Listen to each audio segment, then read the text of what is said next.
नमस्कार, मैं संदीप तिवारी। पेट एग्जाम के लिए हम लोग मॉडल पेपर की श्रृंखला में हैं और आज मॉडल पेपर नंबर 4 है। मैंने आपको 5 मॉडल पेपर का कमिटमेंट किया था, जिसमें 3 हम करा चुके हैं, चौथे पर हम लोग काम करने जा रहे हैं। सवालों का जो पैटर्न है, लेवल है, जो आपका स्तर है, वो पूरी तरह से आपकी परीक्षा के हिसाब से है। बहुत ही जो वेराइटीज हो सकती हैं, जितनी पॉसिबल संभावनाएं बन सकती हैं, टफ से लेके इजी तक, सब कुछ इन मॉडल पेपर्स में रखने की कोशिश किया हूं। और विश्वास मानिए, मॉडल पेपर आपके लिए बहुत ही हेल्पफुल होंगे। आप इनके सभी सवालों को प्रॉपर सॉल्व करिए, हल करिए, सबको प्रॉपर कंबाइन करके एक पीडीएफ फॉर्म में रखिए और हर एक सवाल को अपनी तैयारियों में शामिल करिए। मैं देर ना करते हुए आपको लेके चलता हूं पहले सवाल पर, लेकिन इसके पहले यही कहूंगा कि आप इसको एक लाइव क्लास की तरह कंसीडर करिए। तो लाइव क्लास का जो पैटर्न होता है, आपके कमेंट्स, आपके फीडबैक, आपकी प्लानिंग, सब कुछ प्रेजेंट होनी चाहिए। सवाल जब जाएं तो आपकी अपनी वर्किंग होनी चाहिए, आपके उत्तर आने चाहिए। और इन सबके साथ साथ वीडियो सेशन को लाइक और शेयर भी करते चलिए। डिस्क्रिप्शन में टेलीग्राम ग्रुप है, ज्वाइन किए रहिए, जिससे हम पीडीएफ आपको वहां देते रहें और सवालों के हिसाब से या सेशन के हिसाब से हम आपको कनेक्ट करते रहें। आइए चलते हैं आपको लेकर के आज के सेशन के पहले सवाल पर। पहला सवाल देखिएगा ध्यान से, आपके सामने यहाँ पर एक इमेज दिख रही होगी और बहुत ही क्लियर और स्पष्ट है। लिखा है लाइन, अब यहाँ पर पूरा अच्छे से पढ़िएगा। नीचे जो लाइन डायग्राम हमको दिया गया है, ये 2020 में 6 PQRST और U संस्थानों में अध्ययनरत कुल छात्रों, जिसमें लड़के भी हैं और लड़कियां भी हैं, की संख्या को दर्शाता है। मतलब यहाँ पर संस्थानों के नाम अगर नोटिस करेंगे तो P है, Q है, R है, S है, T है और U है। इन सभी संस्थानों में लड़के और लड़कियों की कुल संख्या को दर्शाता है। आंकड़े का ध्यानपूर्वक अध्ययन करना और दिए गए प्रश्नों का उत्तर देना है। जैसे एक बात आप नोटिस करिए, जैसे जिस वर्ष की बात किया, सबसे पहले उसको टारगेट करिए। 2020 कह रहा है, जो कोविड वाला ईयर था, और साथ साथ संस्थान का नाम ले रहा है, जैसे पी संस्थान। तो पी संस्थान में कुल 120 छात्र अध्ययनरत हैं, जिसमें लड़के भी हैं और लड़कियां भी हैं। ऐसे संस्थान क्यू में, संस्थान आर में, हर एक संस्थान में कितने छात्र अध्ययनरत हैं, इस लाइन डायग्राम के माध्यम से आपको प्रेजेंट करके दिया गया है। अब मेरे ख्याल से आप जब सवाल पढ़ेंगे तो आपको उतनी समस्या नहीं आएगी, क्योंकि जब फिगर की शुरुआत में ही सब चीजें क्लियर हो जाती हैं तो हमें स्पष्ट हो जाता है और हमें कोई दिक्कत नहीं होती वो कैलकुलेशन में, प्लानिंग में और सभी सवालों को हल करने में। मैं लेकर चलता हूं इस फिगर के पहले सवाल पर। पहला सवाल देखिए क्या कहता है, बहुत ध्यान से पढ़िएगा और उत्तर दीजिएगा। संस्थान आर, आपको संस्थान आर दिख जाएगा, में अध्ययनरत छात्रों की, मतलब जो आर संस्थान है ये आपका दिख रहा है, में कुल छात्रों की संख्या, संस्थान यस बगल में ही है छात्र संस्थान, अध्ययनरत छात्रों की कुल संख्या से कितने प्रतिशत अधिक है। ये बहुत ही वर्बल और कॉमन सवाल है। 400 छात्र यहाँ पर हैं जो संस्थान आर से हैं और 320 छात्र यहाँ पर जो संस्थान यस से हैं। इसको थोड़ा आसान करिए, 0 0 से खत्म, 4 8 32 होता है, 4 धाम में 40 होता है। एक बार और एक स्टेप आप काट सकते हैं, जैसे 2 चौके 8 होता है, 2 पंचे 10 होता है। 4 से 5 है, 4 से 5 का मतलब कितना ज्यादा है, 1 ज्यादा है। किससे ज्यादा है, 4 से ज्यादा है, तो आप क्या लिखेंगे, 1 गुणे 100 बटे, क्योंकि ज्यादा है ना, जैसे जिसको बढ़ाना है, जिसको परसेंट में बनाना है, उसको 100 से गुणा किया जाता है और जिसका बनाना है उससे भाग किया जाता है। 4 25 बार 100 होता है, तो 25% इसका राइट सोल्यूशन देखिए पहले विकल्प में आपके सामने है। आशा करता हूं सबको समझ में आया होगा। क्लियर कर लीजिए, बहुत ही बेसिक और इजी सवाल था। दूसरा क्वेश्चन देखिए क्या कहता है। दूसरा क्वेश्चन कहता है, अप्रैल 2020 में, अप्रैल 2020 का मतलब ये है, क्योंकि ये जो इंफॉर्मेशन आपको दी गई थी, अगर आप अच्छे से पढ़ेंगे तो यह जैसे किस महीने की दिया गया था, आप खुद ही कंफर्म कर लीजिएगा। जैसे पहले पूरा पढ़ लेते हैं सवाल को, फिर अपडेट करते हैं। अप्रैल 2020 में संस्थान क्यू की बात कर रहा है और यू की बात कर रहा है, मतलब संस्थान क्यू और संस्थान यू। संस्थानों में अध्ययनरत कुल छात्र क्रमशः पिछले महीने अर्थात उसके पहले महीने अर्थात मार्च की बात कर रहा है, की तुलना में 50 और 60 अधिक हैं। मतलब ये जो अप्रैल का महीना है, इस अप्रैल के महीने में अगर हम लोग 2 संस्थानों की बात करें, ठीक है, 2 संस्थानों की बात करें, एक संस्थान हम क्यू की बात कर रहे हैं, एक संस्थान यू की बात कर रहे हैं, तो कह रहा अपने पिछले महीने, इसके पहले महीने वाली जो स्थिति रही होगी, भाई सीधी सी बात है, मार्च रही होगी, मार्च रही होगी, स्पष्ट कर लीजिएगा। और इस मार्च महीने से इसने कहा कि यहाँ कितना ज्यादा है पता है, अप्रैल में, भाई इसकी बात करें तो 50 ज्यादा है और इसकी बात करें तो कितना ज्यादा है, 60 ज्यादा है। इस तरह से यहाँ पर छात्रों की संख्या अप्रैल महीने में 50 और 60 अधिक है। सवाल कहता है तो अप्रैल 2020 में हम किसकी बात करें, अप्रैल 2020 में क्यू और यू संस्थानों में अध्ययनरत कुल छात्रों की संख्या आपको बताना है कितनी हो जाएगी। अब जैसे जो आपको अपडेट दिया गया है आप समझिएगा वह अपडेट किस महीने का दिया गया है। जैसे आप शुरुआत में देखेंगे तो आपको कंफर्म होगा। शुरुआत कहता है दिया गया डायग्राम यहाँ पर मार्च की बात है। जैसे जो अपडेट आपको दिया गया है इस फिगर में अपडेट पहले से ही मार्च का दिया गया है, मतलब मार्च में अपने पास बच्चे यहाँ पर जो दिया है वो संख्या है। जैसे क्यू में कितनी संख्या है 250, यहाँ 250 लिखिए, तो यह 50 जुड़कर यह संख्या अप्रैल में कितनी हो जाएगी 300। इसी प्रकार से अगर यू की बात करें तो यह संख्या 240 है, 240 में 60 जुड़ेगा तो यह भी 300 होगा। मतलब अप्रैल में अगर दोनों संस्थानों के अध्ययनरत छात्रों की संख्या की बात किया जाए तो यह संख्या आपकी कितनी हो जाएगी 600 हो जाएगी, जो थर्ड ऑप्शन में आपके सामने है। राइट सोल्यूशन आप लोग लिख सकते हैं। तो इस प्रकार से आपको समझ में आया कि जो इन्फॉर्मेशन थी दैट वाज इन अप्रैल, ये अप्रैल की थी, अगर हमको मार्च की थी, अगर हम इसको अप्रैल में ले जाना चाहते हैं तो अप्रैल में सीधी सी बात इसको 50 बढ़ाएंगे, 50 बढ़ते ही आपका 300 हो जाएगा। इसी प्रकार से इसको हम 60 बढ़ाएंगे तो यह भी 300 होगा। दोनों को जोड़ देने से यहाँ पर 600 संख्या आपको अप्रैल महीने में देखने को मिल जाएगी। आगे बढ़ता हूं, देखिए हम इस सवाल की तरफ चलते हैं। सवाल में देखिए क्या कहा है, सवाल कह रहा है कि पी, क्यू और यस संस्थानों में अध्ययनरत छात्रों की औसत संख्या बतानी है। हम किस किस की बात कर रहे हैं, पी की, पी के बाद यहां पर कौन है, क्यू है और कौन है, यस है। ये तीन संस्थान दिए गए हैं। इन सभी संस्थानों में अध्ययनरत छात्रों की औसत संख्या, औसत क्या होता है, योग बटा संख्या। यहां पर कितने 120, यहां पर कितने हैं 250, यहां पर कितने हैं 320। तीनों को जोड़ दीजिए, तीनों को जोड़िए तो कितना आता है। देखिए अगर हमें औसत निकालना है तो योग बटा संख्या करनी होगी, अर्थात हम सभी को 120 प्लस 250 प्लस 320 तीनों को ऐड करिए, बटा आपको कितना करना है 3, 3 2 5, 5 1 6, 6 और ये हो जाएगा कुल 690। 690 बटा आप 3 कर दीजिए, 3 दूना 6, 3 तिया 9, 0, 230 यहाँ पर राइट सोल्यूशन हो जाएगा। औसत संख्या आपकी 230 आ रही है, करेक्ट है। सभी संस्थान के कुल अध्ययनरत छात्रों को जोड़ करके जितने संस्थान बोला था, जैसे पी का, क्यू का और यस का, मैंने 3 से भाग किया तो सिंपल सवाल था, आराम से हल हो गया। नेक्स्ट क्वेश्चन देखिएगा क्या कहता है, पढ़िए सभी लोग उत्तर बताइए। कह रहा संस्थान टी, संस्थान टी आपको दिख रहा है, यस दिख रहा होगा, संस्थान टी आपको दिखा होगा, ध्यान से देखिएगा, ए है संस्थान टी।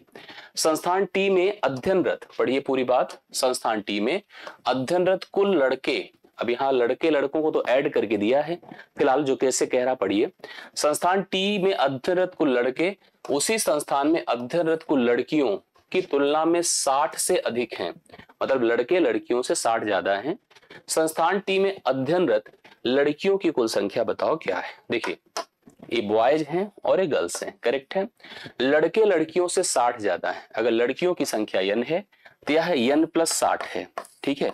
लड़के अगर n है तो लड़कियों की संख्या n प्लस 60 है, दोनों को जोड़ देने से 180 आया है, तो हम यहाँ पे लिख सकते हैं 2n प्लस 60 बराबर 180 कर दीजिए। इसी प्रकार से 2n बराबर, इसको घटा दीजिए 120 हो जाएगा, n बराबर 60 हो गए, तो लड़कियों की संख्या 60 हो गई। सवाल में हमसे किसकी संख्या पूछा है, अध्ययनरत लड़कियों की संख्या, जो कि ऑप्शन नंबर 4 में है, अर्थात 60 है लड़कियों की संख्या और लड़कों की संख्या, इसमें 60 और जोड़ दीजिए 120 हो जाएगा, 120 और 60 मिलकर के 180 होता है। तो इस सवाल का राइट सोल्यूशन आपका कितना हो रहा है बताइए, यहाँ पर लड़कियों की संख्या 60 है, करेक्ट है। चलो नेक्स्ट क्वेश्चन में आ जाइए। आइए देखिए नेक्स्ट क्वेश्चन हमारे सामने क्या है। क्वेश्चन क्या कहता है, यदि संस्थान आर में अध्ययनरत लड़कियों की कुल संख्या का लड़कों की कुल संख्या से अनुपात 3:2 है, लड़कियों की संख्या लड़कों की संख्या से 3:2 का अनुपात है, तो अगर यहाँ गर्ल्स हैं और यहाँ पर बॉयज हैं तो इनका रेशियो 3:2 है। और साथ साथ इसने जो हमसे अपडेट करी है उसके लिए हमें सबसे पहले संस्थान आर में जाना पड़ेगा, आर के सभी छात्रों को काउंट करना पड़ेगा, ऑलरेडी दिया हुआ 400। कह रहा है अध्ययनरत कुल लड़कों की संख्या हमको बतानी कि लड़के कितने होंगे।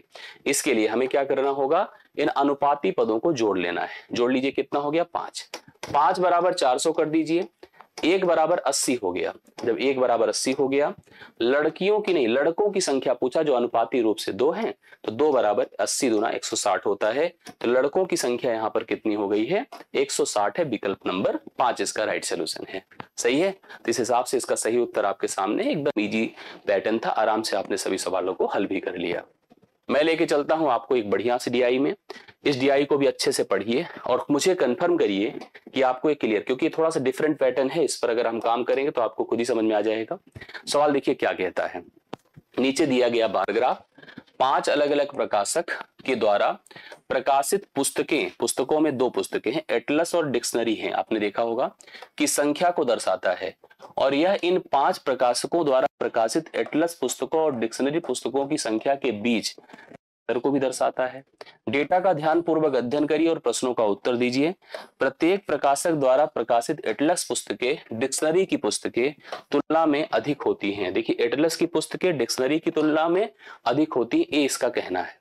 ये बहुत बड़ी बड़ी अपडेट्स दिया है। जैसे यहाँ पर हमारे पास कुल प्रकाशक हैं, प्रकाशकों के नाम ए हैं, बी हैं, सी हैं, डी हैं और ई हैं। मेरी बात को कुछ समझिएगा, यहाँ पे मैं कुछ अपडेट करूंगा आपको।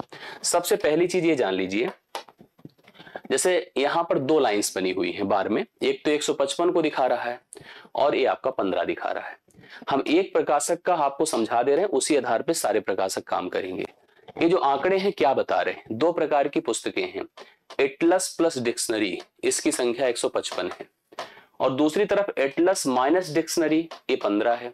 याद रखना, क्योंकि देखिए साफ साफ लिखा है कि एटलस की पुस्तकें डिक्शनरी की पुस्तकों से अधिक हैं, इसलिए मैंने एटलस से डिक्शनरी घटाया है। जबकि यहां पर अंतर लिखा हुआ था, अंतर से कंफर्म नहीं हो पाता है कि कौन ज्यादा है कौन कम है, क्योंकि ज्यादा बता रखा है इसलिए हमने इसको डिसाइड कर लिया। अगर हम आपको मैथ्स में एक चीज बता दें, कभी भी अगर 2 पदों का योग दिया हो और 2 पदों के अंतर दिया हो, तो उन दोनों पदों में बड़ा पद अगर निकालना है, मतलब एटलस की किताबें निकालनी है, तो दोनों को जोड़कर 2 से भाग करें। 155 को अगर हम 15 में जोड़ते हैं तो 170 आएगा। 170 बटे आप जब 2 करेंगे तो 2 8 16 85 हो जाएगा। इसी प्रकार से अगर डिक्शनरी की संख्या निकालना है तो इससे इसको घटा दीजिए, घटाते ही 140 हो जाएगा, और 140 बटे 2 करिए तो 70 हो जाएगा। समझ रहे हैं? अब आप खुद समझ गए होंगे, इनको जोड़ने से 155 आएगा, इनको घटाने से 15 आएगा। इसी प्रकार से प्रत्येक प्रकाशक की एटलस और डिक्शनरी की किताबें हमें जरूरत के हिसाब से मिल सकती हैं, पता चल जाएगा। आशा करता हूं समझ में आ रही होगी बातें, ठीक है। आप किसी भी प्रकाशक को पकड़ लीजिए, इसी प्रकार से एटलस और डिक्शनरी की किताबें हमें अलग अलग प्रकाशकों की आराम से कंफर्म होती दिख रही है। आइए देखिए अगले सवाल की तरफ चलते हैं। सवाल देखिए क्या कहता है। यदि सी द्वारा प्रकाशित कुल एटलस पुस्तकें और डिक्शनरी की पुस्तकों का 80% और 40% बेचा जाता है, जो प्रकाशक सी है वो क्या करता है, अपनी एटलस की 80% किताबें बेच देता है और डिक्शनरी की 40% किताबें बेच देता है।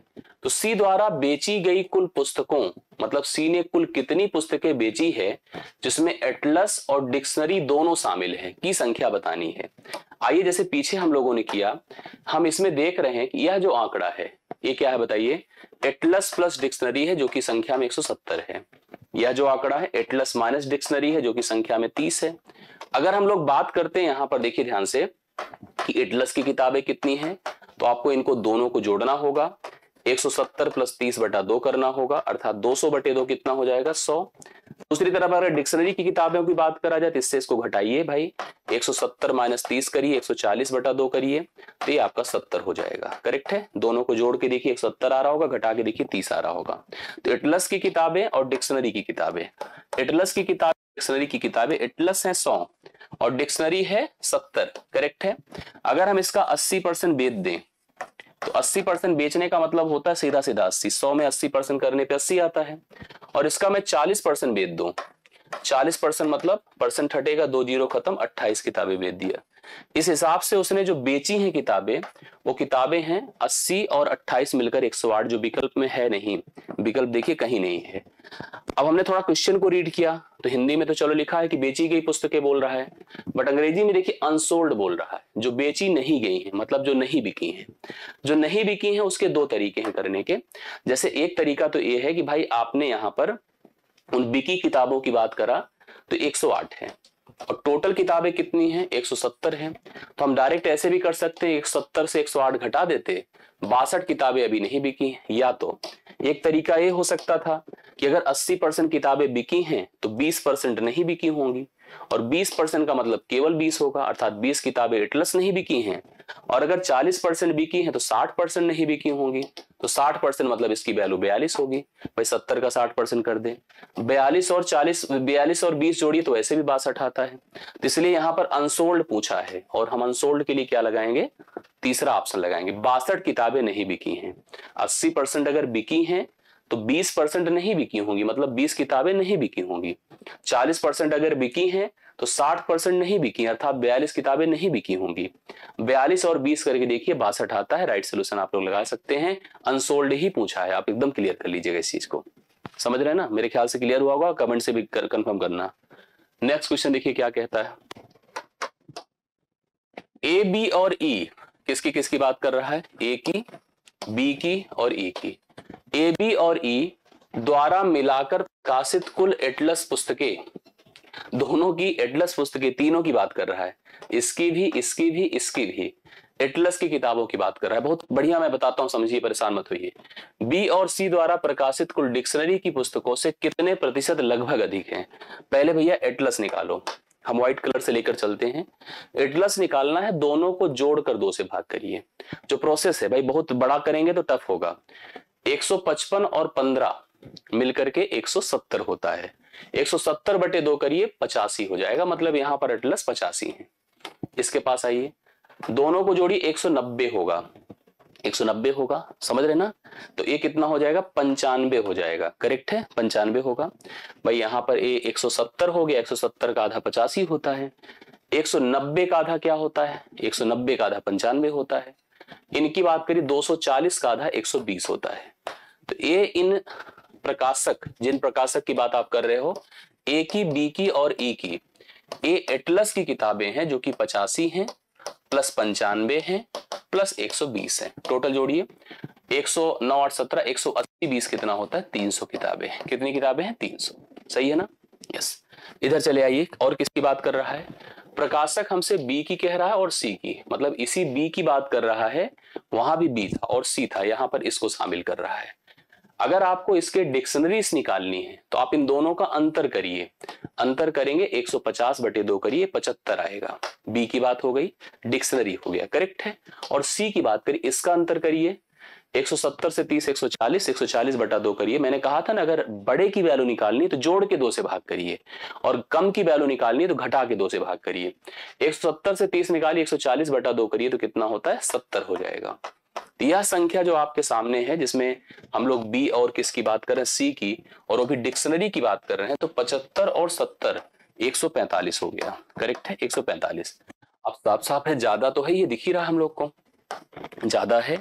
थोड़ा अगर आसान करना चाहें तो कर सकते हैं, जैसे 5 छंगे 30 60 हो गया, 5 दूना 10 5 9 45 हो गया। देखिए 29 से 60 हो रहा है, 29 से 60 का मतलब कितना बढ़ रहा है, 31 बढ़ रहा है।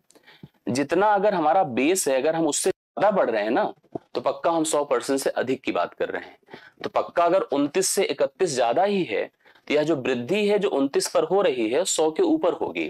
और अगर अपने विकल्पों में देखिए तो केवल एक विकल्प है जो 100 के ऊपर की वृद्धि को दिखा रहा है। तो करके भी देख लीजिए, 31 गुणे 100 होगा, बटे आप 29 कर दीजिए। आप 29 से भाग करेंगे किसको, 3100 को। एक बार गया, करेक्ट है। 2 जीरो आएगा, एक जीरो बढ़ाएंगे, फिर से जीरो बढ़ेगा, 7 बार जाएगा, तो कंफर्म है 107 समथिंग करके आ रहा है, जो आपको सी ऑप्शन में दिख रहा है। एक बार फिर से इसको कंफर्म करिएगा। सवाल कहता है कि ए बी और ई, देखो ए है, बी है और ई है, इनकी डिक्शनरी, एक बार फिर से कंफर्म, एटलस, इनके द्वारा प्रकाशित एटलस। एटलस कैसे निकलेगा, इनका इनका जोड़ करके बटा 2 करा, 85 आया। इनका इनका जोड़ करके 190 बटा 2 किया, 95 आया। इनका इनका जोड़ करके 240 बटा 2 किया, 120 आया। हमने 120, 95 और 80, 9 8 17 170, 170 5 और 5 180 20 जोड़ा, तो यह संख्या हो गई 300, मतलब इन तीनों को जोड़ा। दूसरी तरफ हमारे पास प्रकाशक बी और सी हम लेने जा रहे हैं, उनके द्वारा हमें डिक्शनरी लेना है। देखिए लिखा है कुल डिक्शनरी लेना है, तो हम बी की तरफ गए। डिक्शनरी मतलब छोटी संख्या, आप इनको इनसे घटा दीजिए, 150, 150 बटे 2 75 होता है। इनसे इनको घटा दीजिए, 140 बटा 2 170 होता है। दोनों को जोड़ने से 145 होता है। आई होप आपको समझ में आया होगा कि 145 से अगर आपका हो रहा है 300, तो पक्का जो है 145 से अधिक है। 100 के ऊपर का परसेंटेज आपने चौथे ऑप्शन को सही आंसर के रूप में सेलेक्ट किया। आशा करता हूं समझ में आ गया होगा। नेक्स्ट क्वेश्चन देखिए क्या कहता है, क्वेश्चन पढ़िएगा। यदि डी के लिए, डी मतलब प्रकाशक डी के लिए प्रत्येक एटलस पुस्तकों, तो डी यहां पर है, आप चाहो तो एटलस निकाल लो पहले से। अगर एटलस निकालोगे तो जोड़ करके 2 से भाग करना होगा, मतलब 80 आएगा भाई। 150 और 2 जोड़िए, 160 बटे 10, 160 बटे 2 180, 80 केवल हो गया। डिक्शनरी निकालना है तो इससे इसको घटा दिए, 140 बटे 2 करिए, 70 हो जाएगा। 80 70 150, 80 70 घटेगा 10 आएगा। डी के लिए प्रत्येक एटलस पुस्तकों और प्रत्येक डिक्शनरी पुस्तकों को प्रकाशित करने की कुल लागत 75 रुपए और 80 रुपए। मतलब अगर एक किताब इसकी बनती है इसकी, तो लागत कितनी आती है? 75 रुपए ये आती है। और एक किताब अगर डिक्शनरी की बनती है तो लागत कितनी आती है? 80 रुपए आती है। ये लागत है दोनों की, मतलब अगर आपको बनाना है इन किताबों को तो इतना खर्च करना होगा। तो डी द्वारा सभी पुस्तकों को प्रकाशित करने की कुल लागत बता दो, कितना पैसा खर्च हुआ है। अब आप अगर एटलस बना रहे हो, 80 किताबें बनाए हो, 75 रुपए का खर्च है किताब पर, तो कितना खर्चा आया बोलिए? 0, 8 पंचे 40, 8 सते 56, 56 4 60, 6000 लगा। डिक्शनरी की किताब बना रहे हैं, 70 का खर्च, 70 किताबें बना रहे हैं, 80 का खर्चा है, 8 सते 56, 5600 हो गया। टोटल खर्च जोड़िए, 6 5 11,600, 11,600 टोटल खर्च आएगा, जो कि आपको पहले ही ऑप्शन में राइट सोल्यूशन दिया गया है। आशा करता हूं अभी समझ में आ गया होगा। क्लियर है ना? सब लोग देखते चलिए, एकदम आराम से देखिए, सवाल हल हो जाएगा। बस एकदम फोकस रखिए, अपना कंसंट्रेशन मत ब्रेक होने दीजिए, बाकी सब सही है। ठीक है, एक बार पैटर्न जैसे समझ में आता, दिक्कतें नहीं होती है। यक्स द्वारा प्रकाशित कुल एटलस पुस्तकों, हम किसकी बात कर रहे हैं? यक्स एक नई है प्रकाशक कंपनी, जो कि अभी हम लोगों से कनेक्ट करेगी, रिलेट करेगी। यक्स मतलब एक नई कंपनी आ गई। यक्स द्वारा प्रकाशित कुल एटलस पुस्तकों का डी द्वारा प्रकाशित कुल एटलस की पुस्तकों के साथ देखिए 11:8 का अनुपात है। यहां तक पहले आप रुकिए और काम कर लीजिए। पहले जाइए डी के पास। डी के पास एटलस और डिक्शनरी बताइए। अभी अभी किया था इसी को, 150 और 10 60, 160 बटे 2 करने पर 80, और डिक्शनरी भी निकाल के रख लीजिएगा। 150 माइनस 10, 140 बटे 2 करने पे 70। इतना समझ में आ रहा है? अब पढ़िए टोटल बातों को। जैसे प्रकाशक का नाम यक्स है, इसने कहा डी द्वारा प्रकाशित कुल एटलस की पुस्तकों के साथ अनुपात 11:8 है। इनका कहना है कि यहां पर जैसे यक्स का जो है और डी का, हम एटलस किताब की बात कर रहे हैं, तो 11:8 के अनुपात में किताबें हैं। इसका मतलब अगर इसकी वैल्यू 8 है, मतलब 8 बराबर आप 80 लिख सकते हैं, तो 1 बराबर 10 होगा, अर्थात 11 बराबर इसकी किताबें 110 आएंगी। 110 हो गई, और इसकी किताबें कितनी थी? 80। मतलब एटलस की किताबें प्रकाशक यक्स के लिए 110 है और प्रकाशक डी के लिए 80 है। इस कंडीशन के हिसाब से यहां तक। यक्स द्वारा प्रकाशित कुल डिक्शनरी की पुस्तकें, अभी यह जो है डिक्शनरी की किताब भी प्रकाशित करेगा। यक्स जो प्रकाशक है डिक्शनरी भी प्रकाशित करेगा। उसके लिए उसे ई के पास जाना है। किसके पास? ई के पास। ई की स्थिति देख लो क्या है। एटलस इसके पास कितनी है बताएं? 120। कहां से आया? जोड़ के 2 से भाग किया। और डिक्शनरी कितनी है? 200 में से 40 घटाई, 160 बटे 2 करिए, 80 है। तो इसने क्या किया? इसकी डिक्शनरी देखिए कैसे बनेगी। यक्स की डिक्शनरी कैसे बनेगी? इसने कहा ई के द्वारा प्रकाशित पुस्तकों का, देखिए ध्यान से, ई के द्वारा प्रकाशित कुल एटलस की पुस्तकों का 75% है, डिक्शनरी का नहीं। एटलस की पुस्तकें कितनी है? 120। लिखिए 120 गुणे 75%। 75% का मतलब होता है 3/4। 4 से करिए इसको, 30 हो गया, 30 या 90। अर्थात वह अगर प्रकाशक यक्स है तो उसने एटलस की 110 किताबें बनाई हैं और डिक्शनरी की 90 किताबें बनाई हैं। तो यक्स द्वारा प्रकाशित कुल संख्या में पुस्तकें कितनी हैं? 110 और 90 जोड़ दीजिए, सही उत्तर आपका 200 हो जाएगा। 200 किताबें उसने बनाई हैं। 200 किताबें उसने बनाई हैं। करेक्ट आंसर आपके सामने है। ठीक है, मतलब यक्स प्रकाशक एटलस के लिए डिपेंडेंट था डी के ऊपर, और उसकी संख्या से उसने रेशियो बना दिया। और वही प्रकाशक जो यक्स है डिक्शनरी के लिए डिपेंडेंट है ई पर, लेकिन ई की वह कौन सी पुस्तकें ले रहा है? एटलस ले रहा है, डिक्शनरी नहीं ले रहा है। इस बात को समझना पड़ेगा आपको। राइट सोल्यूशन आपके सामने है, जो आप लोग नोट कर सकते हैं। नेक्स्ट क्वेश्चन पर आइए, क्या है पढ़िए। लिखा है बी, सी और ई किसकी किसकी बात कर रहा है? बी की, सी की और ई की। ये 3 प्रकाशक है। द्वारा एक साथ प्रकाशित कुल डिक्शनरी पुस्तकें और बी द्वारा प्रकाशित कुल एटलस की पुस्तकों के बीच का अंतर क्या है? देखिए अभी हम बार बार कर रहे हैं हम लोग, एटलस और डिक्शनरी जोड़ के 2 से भाग करें, 85। ठीक है, अंतर करके 2 से भाग करें 75, सही है, इतना कोई दिक्कत नहीं ना, यहां पर आप कर सकते। देखिए 1 सेकंड फिर से देख लीजिएगा, इसमें इसको घटा दे 150 बटे 2 करिए 75 हो गया। ये आपका 95 होगा। क्या होगा भाई? ये 95 होगा, करेक्ट है।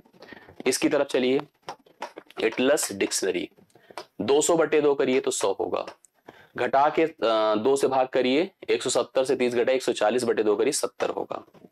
इसकी तरफ चले आइए, एटलस डिक्शनरी जोड़ के 2 से भाग करिए 120, घटा के 2 से भाग करिए तो कितना होगा? 80, करेक्ट। इस तरह से सबकी एटलस डिक्शनरी निकाल दिया।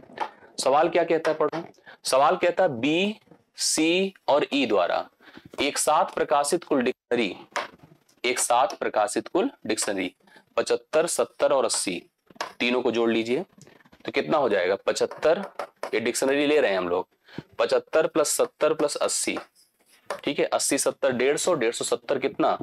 170 50 220, 225 हो गया, 225 करेक्ट है। और कह रहा है बी द्वारा प्रकाशित कुल एटलस, बी की एटलस कितनी है? 95, बी की एटलस है 95 का अंतर बताओ क्या है? घटा दीजिए, 12 से 9 3 होता है, 130 का अंतर है, जो कि आपको 5वें ऑप्शन में देखने को मिल रहा है। 5वां ऑप्शन 130 करेक्ट आंसर होगा। सभी लोग लगा सकते हैं, ये सवाल आपका डन होता है। क्लियर ना?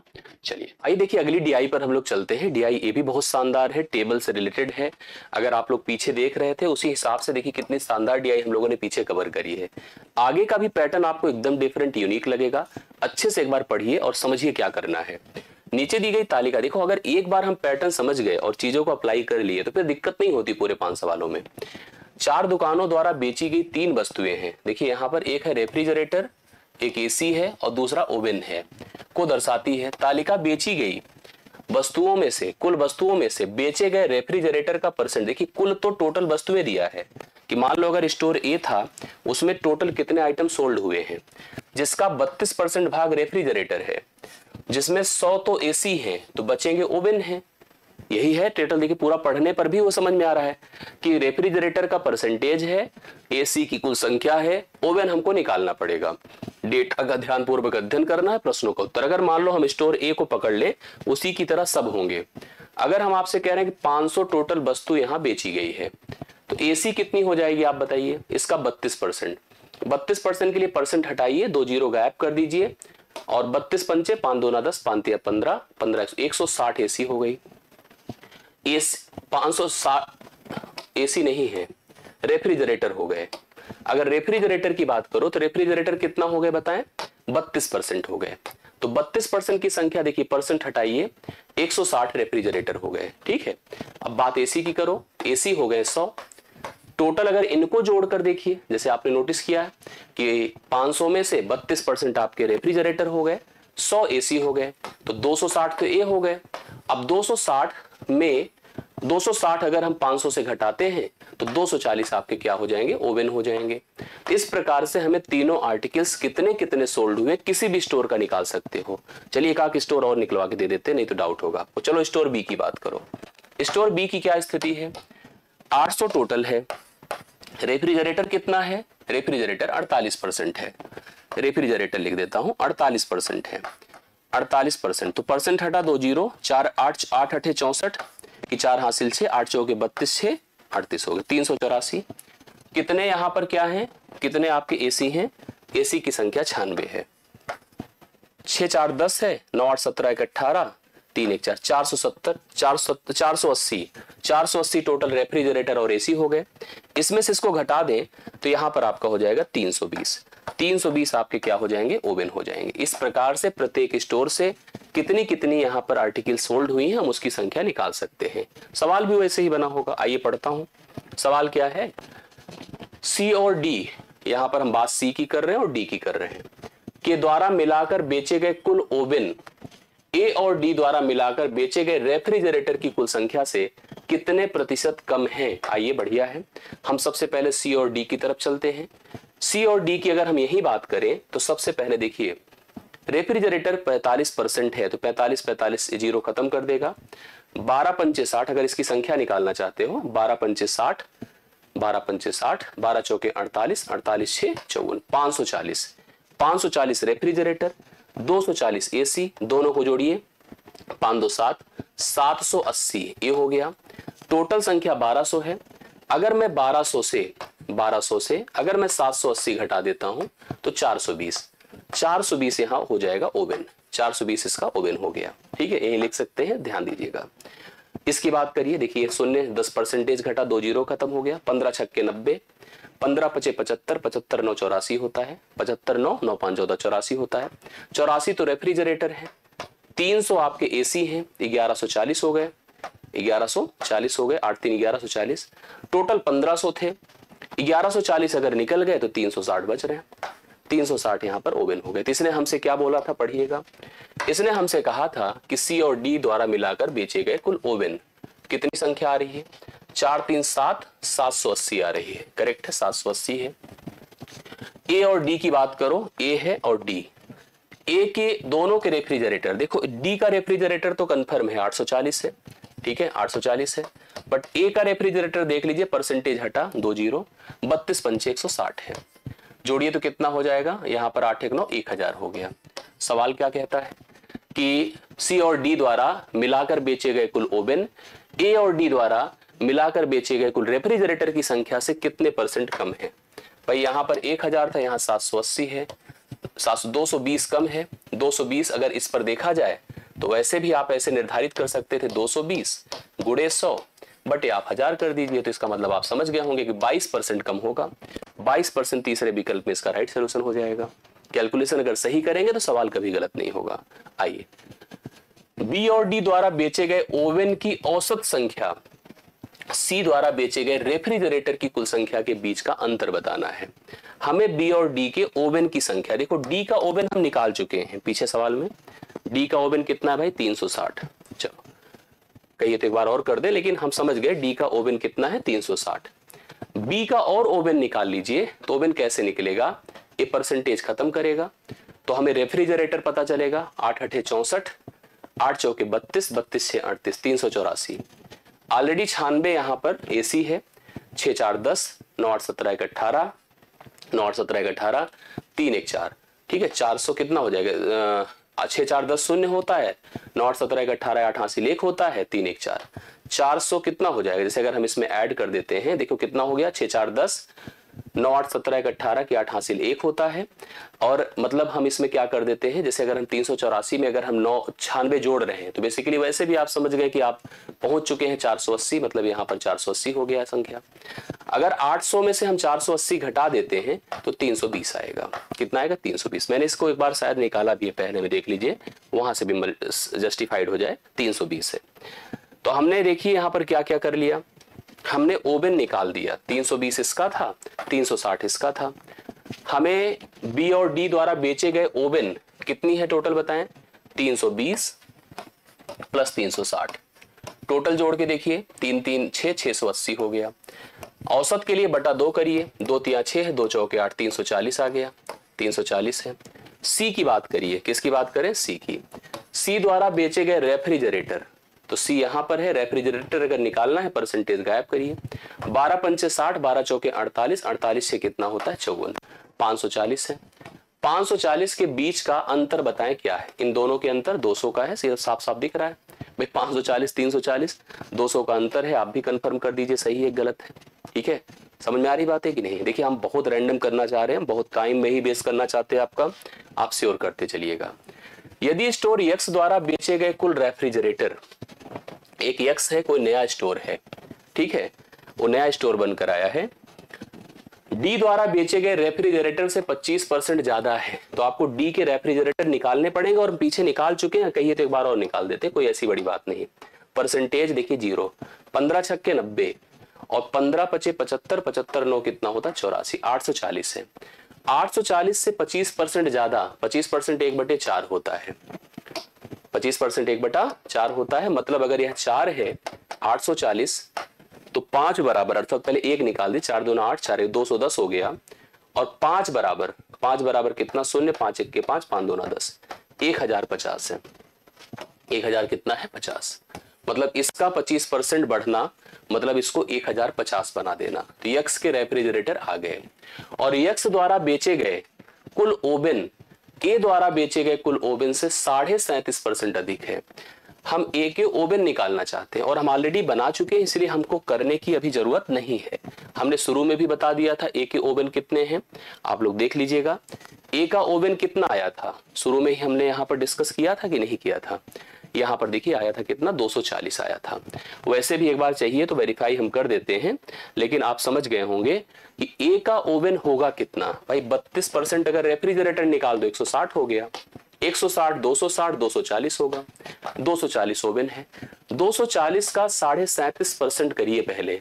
37.5% बेसिकली होता है 3/8।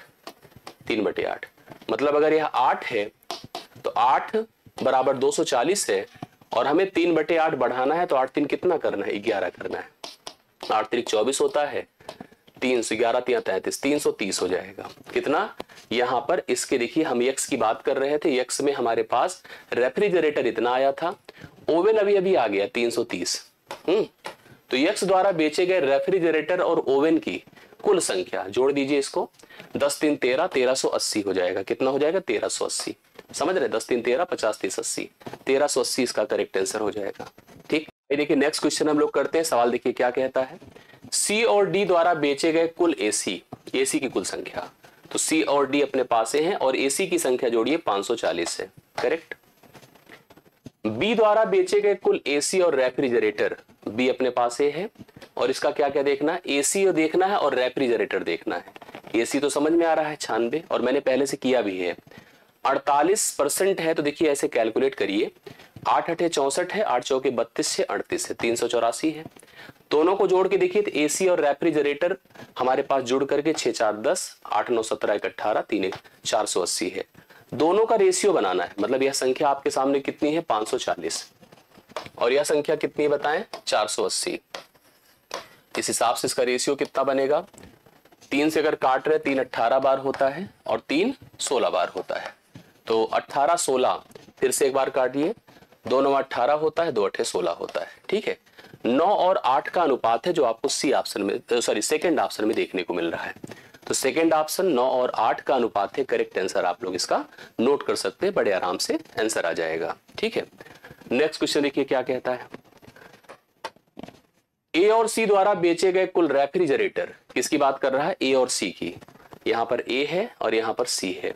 इनके रेफ्रिजरेटर देखिए, अभी अभी इसका रेफ्रिजरेटर हम लोगों ने बनाया था, ऐसे कर दिया करिए ना, परसेंटेज हटता है 2 जीरो गायब हो जाता है क्योंकि मल्टीप्लीकेशन 100 से भाग होता है। 160 आया, करेक्ट है, 32 पंचे। सी की बात करो, देखो ये खत्म कर देते हैं, 12 पंचे 60 है, 12 चौके 48, 48 से 54 है, 540 हो गया। ये इनके दोनों के रेफ्रिजरेटर हो गए 160 और 540।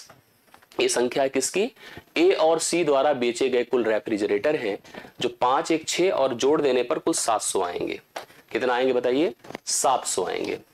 सी द्वारा बेचे गए कुल ओवन, सी का ओवन निकाले हैं कि नहीं, पहले से निकाल तो ऐसे ही सकते हैं, हमको ए और सी के कुल रेफ्रिजरेटर देखने थे, 700 हो गए, यहां लिख सकते हैं। सी का कुल ओवन अभी भी निकाल दीजिए, क्या दिक्कत है, 540 240, 5 2 7, ये हो गया आपका टोटल 780। भाई यहां पर हमारे पास क्या है, रेफ्रिजरेटर है, एसी है, 780 है।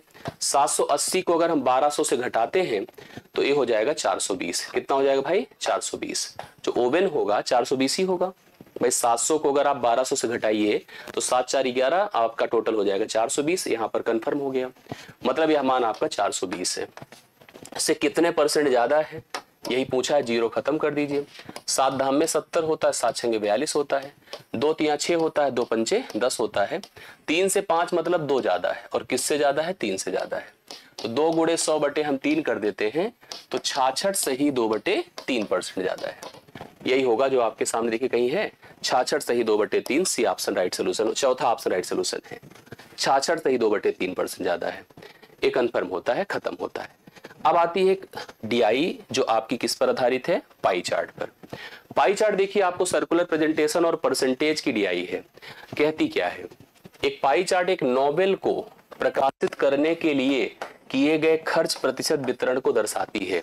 एक नोवेल अगर प्रकाशित करना है तो पेपर पे खर्च, प्रिंटिंग पर खर्च, प्रमोशन पर खर्च, बुक स्टोर डिस्ट्रीब्यूशन पर खर्च, ई बुक पर खर्च और रॉयल्टी पर खर्च, ये अलग अलग परसेंटेज सबके दिए गए हैं। टोटल कितना खर्च है नहीं है, कहां कहां कितना जा रहा है परसेंटेज के आधार पे मेंशन है।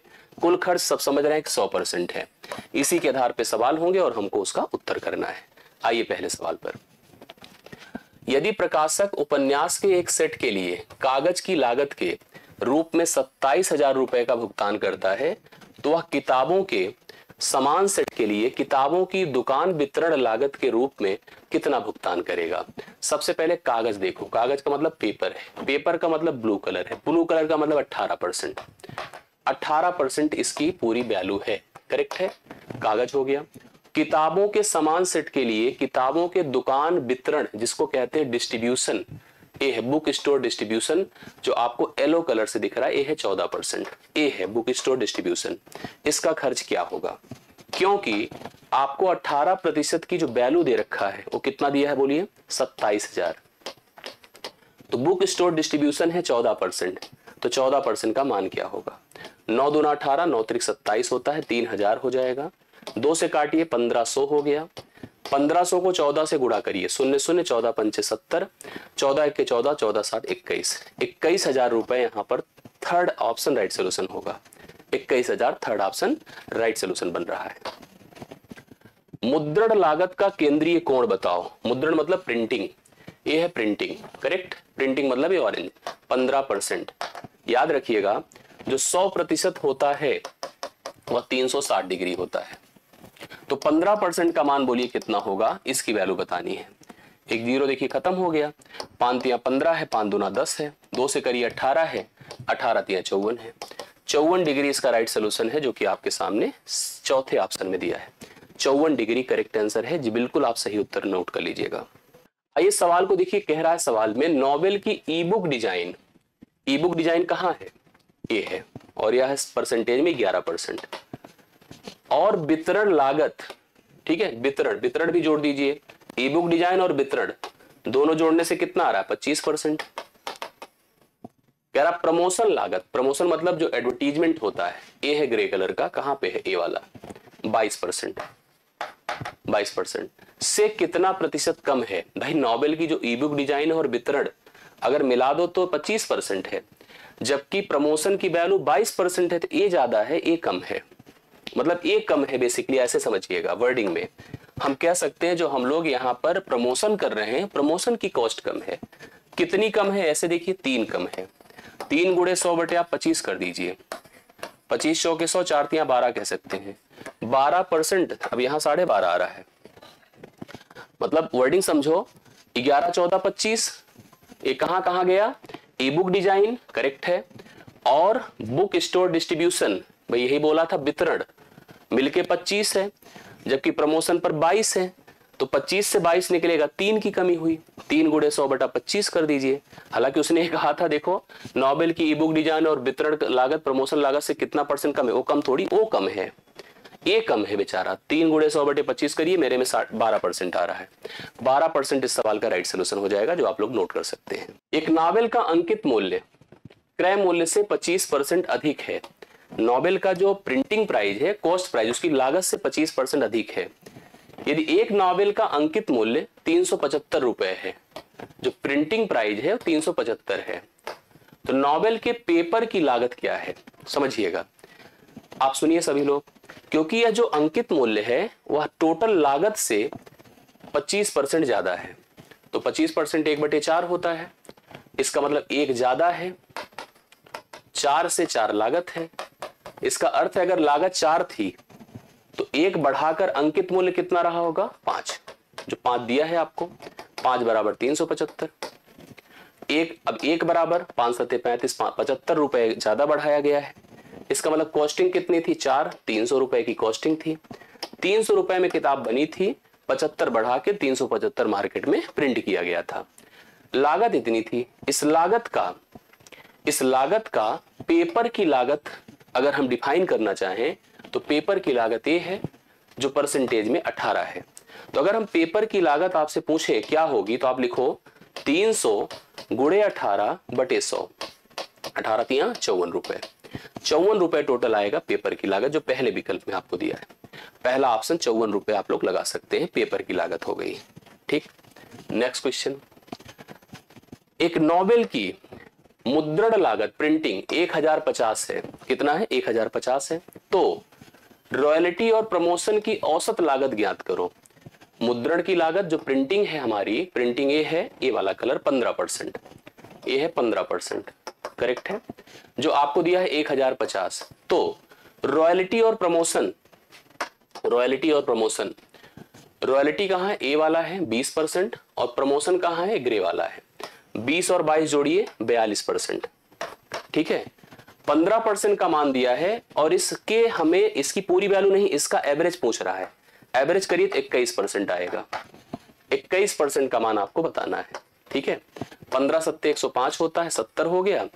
शून्य करिए, अगर हम इसको कैलकुलेट कर रहे हैं 7 एक के साथ 7 दूना 14, 1470 रुपए टोटल आएगा एवरेज। किसका, प्रमोशन और किसका, रॉयल्टी का जो एवरेज कॉस्ट होगा।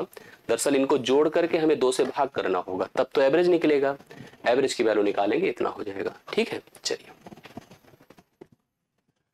अब आगे देख लीजिएगा सवाल कुछ फटाफट इसको हम अरिथमेटिक वाले करवा दें। 2 अंकों वाली संख्या के अंकों का अनुपात 4:3 है। 2 अंक की कोई संख्या लिखिए, कहां से कहां तक होती है, 10 से 99 तक, यही होती है। इकाई होता है, दहाई होती है, तो यह भी इकाई होगा या दहाई होगा। इसी प्रकार सॉरी, ये दहाई होगा और इकाई होगा। कर अंकों को परस्पर बदलने से ऐसे बन जाएगा, बन जाएगा। मूल संख्या से 18 कम है, मतलब छोटी हो गई संख्या, कम हो गई। वह संख्या बताओ। नई संख्या मतलब जो कम हुई संख्या उसको बताना है। तो कम हुई संख्या बताना है तो मूल संख्या के लिए 18 जोड़ना होगा। ऑप्शंस के हिसाब से चलिए, कोई समीकरण मत बनाइए। 18 जोड़कर देखिए किसमें 4:3 का रेशियो आता है, वही उत्तर हो जाएगा। 9 8 17 है, 6 7 1 8 है, नहीं है। ये हो गया कितना आपका 88, क्या हो जाएगा 88, 8 7 ये तो बराबर बराबर, ये भी नहीं है। 8 1 9 है, 7 1 8 है, नहीं है, खत्म करिए। 8 8 16 है, 6 7 1 8 है, 2 3 6 है, 2 4 8 है, 4 3 का रेशियो है। डी ऑप्शन राइट सोल्यूशन है। मतलब संख्या क्या थी पता है, 86 थी मूल संख्या। रेशियो देखिए सेट था 4 3, यस। इसमें 18 घटा दें तो इसके अंक बदल जाएंगे, अभी 68 हो जाएगा। देखिए बदल गया ना, यस, आंसर हो गया। PQR का औसत वजन 51 किलोग्राम है। तो औसत बराबर योग बटा संख्या। तो अगर इसको हम PQR का वजन निकालना चाहें पहली लाइन को देखकर तो कितना हो जाएगी, 51 गुणे 3 153 किलोग्राम, तीनों व्यक्तियों का वजन है। PQ का औसत वजन, इसमें PQ की अगर हम बात करें, औसत दिया है 45, तो योग कितना हो जाएगा 45 गुणे 2 बराबर कितना 90, ठीक है। आगे बढ़ो। QR की बात अगर कर रहा है, QR की औसत कितना है 46, तो 46 गुणे 2 कर दीजिए 92, हो गया। Q का वजन पूछ रहा है, इनको जोड़िए थोड़ा सा आप लोग। कितनी बार आपको कौन दिखेगा, P 1 बार दिखेगा, Q 2 बार दिखेगा। R करिए प्लस Q करिए, Q को 2 बार कर लीजिए यहाँ पर, क्योंकि दिख रहा है कि नहीं यहाँ पर Q 2 बार, बराबर कितना हो जाएगा, इनको जोड़िए 90 90 180 182 हो जाएगा, सही है, यस। इसमें PQR की वैल्यू कितनी 153 है, प्लस Q कर दीजिए बराबर 182 है। तो Q की वैल्यू इससे घटाएं, 12 से 3 9 होता है, 7 से 5 2, कितना हो गया भाई, यहाँ पर आप घटाइए, 12 से 3 9 होता है और 7 से 5 2 29 आ रहा है, यस 29। ये किसका भार है बताएं, ये आपसे पूछा गया था Q का वजन। Q का वजन हम लोगों ने 29 किलोग्राम निकाल दिया, 22वां डन है। सवाल देखो अगला। वह संख्या ज्ञात करें जिसे 124 से गुणा करें तो इसमें उस संख्या में 2583 की वृद्धि हो जाए। संख्या n थी, अगर n में 124 से गुणा करता हूं तो संख्या में 2583 की वृद्धि हो गई। संख्या पूछ रहा है ना, आप इसको 124 n कह सकते हैं, माइनस n कर दीजिए क्योंकि n इधर आएगा, 2583 हो गया, समझ रहे हैं। तो भैया 124 से n निकलेगा तो 123 n होगा, बराबर 2583 हो गया। n बराबर 2 बार ले जाइए, देखिए उत्तर ऐसे ही आएगा, 2 बार भाई घटेगा ही, भाग होगा, 2 बार करिए 246 होगा, 246 है, 258 है ना यहाँ पर, देखिए 8 से 6 कितना होता है 2 और 5 से 4 1 होता है। तो यहाँ पर कितना हो गया, अगर हम लोग 1 2 और उसके बाद 3 फिर 1 बार जाएगा, 21 बार गया, तो राइट सोल्यूशन आपका डी ऑप्शन है। 21 इस सवाल के लिए करेक्ट आंसर आप लोग लिख सकते हैं। 21 वह संख्या थी, अगर उसमें 124 हम लोग मल्टीप्लाई करते हैं तो संख्या में 2583 की वृद्धि हो जाएगी। 320 का 20% कर दिया। 460 के 40% से x कम है, डिफरेंस करना है, x का मान निकालना है। परसेंट हटते ही 2 जीरो ऐसे खत्म हो जाता है। दरअसल परसेंट का मतलब बटा 100, 32 दूना 64 है। परसेंट हटते ही 2 जीरो खत्म हो जाता है। 4 छंगे 24 है और 4 चौके 16, 2 18 है। दोनों का डिफरेंस बताएं। ठीक है, 4 हो गया और 18 से 6 आपका 12 होता है। 120 इसका राइट सोल्यूशन होगा, डी ऑप्शन। सही है, आसान क्वेश्चन है, आराम से कर सकते हैं। लास्ट क्वेश्चन है, पढ़िएगा कैसे होगा। ये पूरा एक सरलीकरण का प्रोसेस है। वर्गमूल वर्गमूल अगर क्लियर है तो कोई दिक्कत की बात नहीं है। 1296 वर्गमूल बताइए। नहीं आता है तो प्रोसेस देखिए। एक संख्या सोचिए जिसका वर्ग 12 हो या उससे कम। 3, 6 के लिए 2 विकल्प, या तो 4, 4 चौके 16, या तो 6 खुद। तो या तो 34 होगा या तो 36 होगा। कैसे डिसाइड करेंगे क्या होगा? दरअसल 3 के वर्ग में जब हम 3 जोड़ रहे थे तो 12 हो रहा था, इसलिए बड़ी संख्या लेना होगा। 36 आएगा इसका वर्गमूल, 36। जब मैंने इससे 36 घटाया तो 144 आया। 10 से 6 4, 7 से 144 का वर्गमूल यहां 12 हो जाएगा। जब 12 इससे घटेगा, 6 से 2 4, ये 0 हो गया, 2304 हो गया। 2304 कंफर्म हो गया होगा आपको। फिलहाल देख लीजिए एक बार फिर से उसी तरह से ऐसे बांट दीजिए। एक संख्या सोचिए 4 चौके 16, 4 के लिए या तो 2 या तो 8, क्योंकि 2 का वर्ग 4 होता, 8 8 64। समझ रहे हैं भाई? यहां पर हमारे सामने 2304 है। हम 2304 के लिए वर्गमूल ढूंढ रहे हैं, आइए ढूंढ लेते हैं। देखिए कितना हुआ, मैंने कहा ना 2304 है और हमने कहा 4 चौके 16 है। 16 में अगर 4 जोड़े 20 तो इसका मतलब बड़ा लेना पड़ेगा, 48 आएगा। 48 हो गया वर्गमूल। ये भाग लगा है तो ये अलग चीज है। यहां पर 11 है, 11 घटेगा इससे तो 7 से 1 8, 7 से 1 6 होता है, 8 से 1 7 होता है, 576 हो गया। 576 का वर्गमूल 24 होगा। 676 26 का 24 भागे 48, 1/2। 1/2 का मतलब 0.5 राइट सोल्यूशन है। और सवाल अंतिम था आज के सेशन का। बाकी कैसा लगा सेशन आप कमेंट करना, और कोई कंफ्यूजन हो तो बताइए। एक मॉडल पेपर और होगा, बने रहिए, रेगुलर पढ़ते रहिए। हमने थोड़ा तेज कराया है इसलिए क्योंकि अब वो समय नहीं है कि हम बहुत ज्यादा आपको डिफाइन करें। सवाल नए देखिए, सवाल कनेक्टेड देखिए, जरूरत के हिसाब से देखिए। आज के लिए इतना ही, बहुत बहुत धन्यवाद। मिलता हूं नेक्स्ट क्लास में। किसी सवाल में कंफ्यूजन हो तो कमेंट जरूर करिएगा। Thank you so much.